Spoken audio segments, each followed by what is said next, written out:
ఇలాంటి ఒక వీడియో వచ్చినప్పుడు క్యారెక్టర్ గురించి ఎక్కువ మాట్లాడతారు. బయట ఉన్న జనం తెలియని వాళ్ళు డెఫినెట్గా అది మనం ఫేస్ చేయాల్సి వస్తుంది ఒక్కొక్కసారి. బట్ మంగ్లీ చెప్పారు అండ్ శ్యామ్ కూడా చెప్పారు క్లియర్గా ఇది జరిగిన పరిస్థితి ఆ రోజు నైట్ అని. బట్ మీ వీడియో మాత్రం కొంచెం ఎక్కువ వైరల్ అవుతుంది. తప్పు జరగంది, ఎందుకు ఇలా డోర్ వేసుకున్నారు, ఎస్ఐ గారు డోర్ కొట్టినా బయటికి రాలేదు, ఎస్ఐ గారు బయటకు వచ్చిన తర్వాత కూడా ఆ అమ్మాయిని నడుచుకుంటూ వెళ్ళిపోతుంటే ఆమెను ఫాలో అవ్వాల్సి వచ్చిన ఒక సిచ్యువేషన్ కూడా చూసామని చెప్తున్నారు. ఎందుకు అలా చేయాల్సి వచ్చిందంటే ఏమని చెప్తాది ఇవి? యాక్చువల్లీ ఫస్ట్ థింగ్ వాళ్ళు రాగానే వీడియో ఆన్ చేసుకుంటూ వచ్చారు. ఓకే. సో ఇప్పుడు మీరు చూస్తే మంగ్లీ అరిచిన వీడియో బాగా పాపులర్ అయింది. ఇప్పుడు వాళ్ళని మనము ఆపండి అన్నా కూడా తప్పైపోతుంది, వాళ్ళతో మాట్లాడినా తప్పైపోతుంది. అసలు అంటే basically I don't know, birthday పార్టీకి బర్త్డే విషెస్ చెప్పడానికి వెళ్ళిన మన పైన కెమెరా పెట్టేసి all of a sudden I found bathroom to be the like safest place. ఏంటి వీళ్ళు వీడియో తీస్తున్నారు, ఇన్ని రోజులు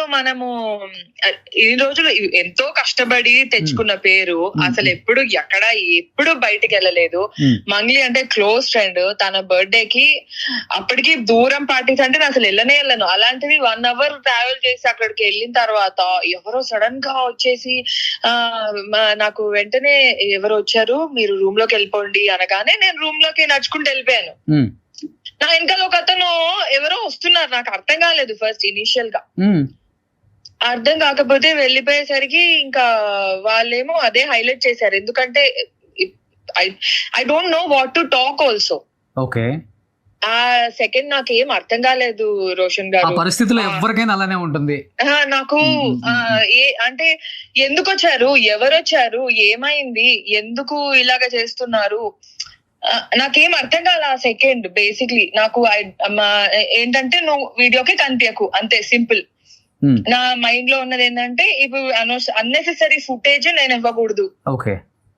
so only this was there in my mind. అంటే గుడ్ థింగ్స్ కి footage okay, but then somebody like madam ఆగండి అంటే అది డెఫినెట్ గా that is going to be bad అని అర్థమైపోతుంది కదా.